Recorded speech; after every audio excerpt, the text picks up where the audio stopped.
You know when the moment strikes you when you know the industry is about to do something really stupid and you can see it coming. Eurobike, with the launch of Fox's live valve suspension system, which they've been teasing since about June 2015, I think, and it might have come across from their off-road technology. I'm not saying live valve's a bad idea. Essentially, it's not really a bad idea at all. It's quite a good one. And it goes hand in hand with what I was saying on my last podcast about people not knowing how to set up their suspension. So having something, a digital way of controlling your suspension is not a bad idea. Apart from, was it Proflex K2's no lean shock, the electronic damper that my dad had on his race bike? They were awful. Good idea though, just badly executed. I feel like we're walking towards a cliff again, and it's very much the 27.5 boost, ultra boost, mega boost, 20-inch axle, 20 centimetre, 20 mile long axle. Everything's not compatible with each other. BS happening again. I'm a manufacturer, but I'm tiny, so I can't really make a change. So I'm really speaking to other manufacturers, and I'm going to write like an email out, and people are going to ignore me, but I've got to say it as a rider and as a manufacturer. We're at a point now where Sram is working on Eagle eTap. That's happening. That's on the road. That's going to be happening. And like in road racing, people were saying it's never going to take. What was the point of E this and E that? It will, because it's convenient and it works. We had the Magura seat post, the electronic one as well, and then now you've got the Fox live valve stuff. What we're making is a spaghettification of wires and specifications in a digital realm all together that doesn't work together. And this is a good time for everyone to go, stop, let's talk about what we're going to do, and realise that the customer could really benefit from this actual innovation. If you can come up with a standard where you have one battery that operates all of those things, dropper, gears, and suspension systems, both front and back, and you can integrate it into the frame easy, and frame manufacturers can integrate that singular battery, and you can find a way of maybe making the battery easy to charge or maintain. Like, I don't know how feasible it is to have a PV panel, like even a tiny one running these, or some kind of dynamo, or what's it called, where you have the bearing that goes between the magnets, and it basically the movement, like a Seiko kinetic, like a kinetic power source. I don't know how easy it would be to do that sort of thing, because I can't imagine that they're using a lot of power to actually run these products. Maybe they are. Maybe the opening of valves requires actuation. It's a little bit more powerful. But I feel like as a consumer as well, we should get together and say, guys, stop, like 1 minute.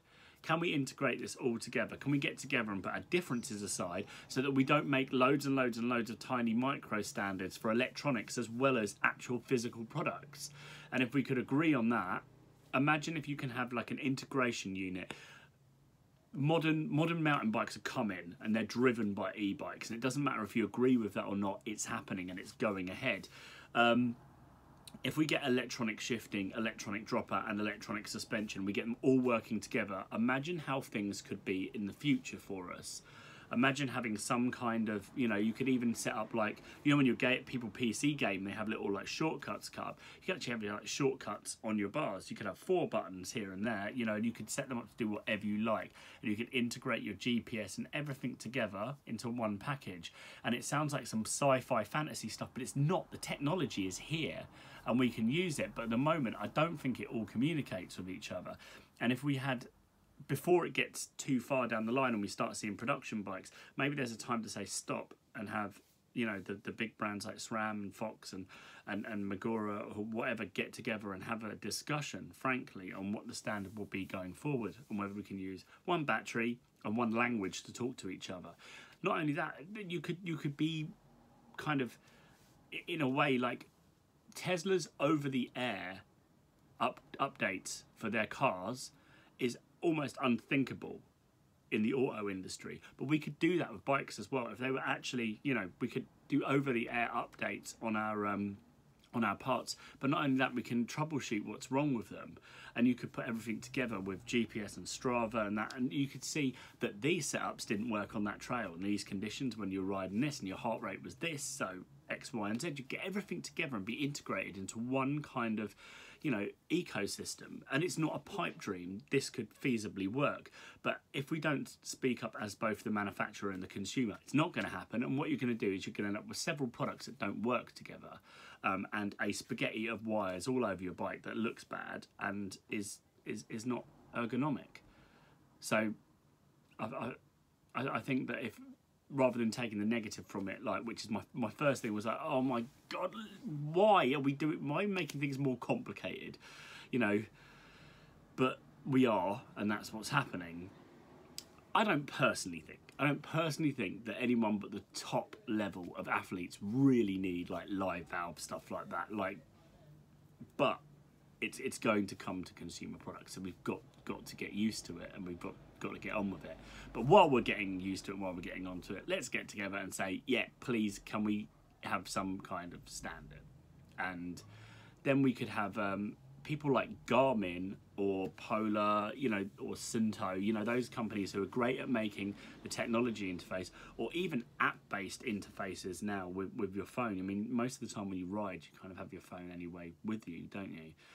So you could have all of your suspension set up and that tied together. Me personally, I'd like a thing that when I put my dropper post up, it locks my shocks out, because I only put my dropper post up when I'm climbing. So I'd like that kind of hack put together. And then when I put it down, it sets everything to rock and roll. That would be the best. Like, okay, open the gates, everything's sorted, you know, and off you go. And I even have you know, I kind of imagine that once I'm in like my 52th ring, I'm going to be climbing. So you might as well lock out the shock when I do that as well, and have these kind of shortcuts set up. If there's anyone interested in working with me, probably not, but the answer is, you know, like the invite is open, and if you want to work on this and make the integration happen, then I'll work with you. I'm not just going to sit here and moan about it. I'll dig in and make it work. But something to think about, and hopefully that will come to you. The technology might not be for you. It might not be. You might be still on 26 ain't dead, steel is real, and, you know, suspension is for wuss. But it's happening, so we might as well have it happen on our own terms. Any questions? Or you can email me at jordan@sickbicycle.co, or comment at the bottom and I'll pick it up. Let me know what you think.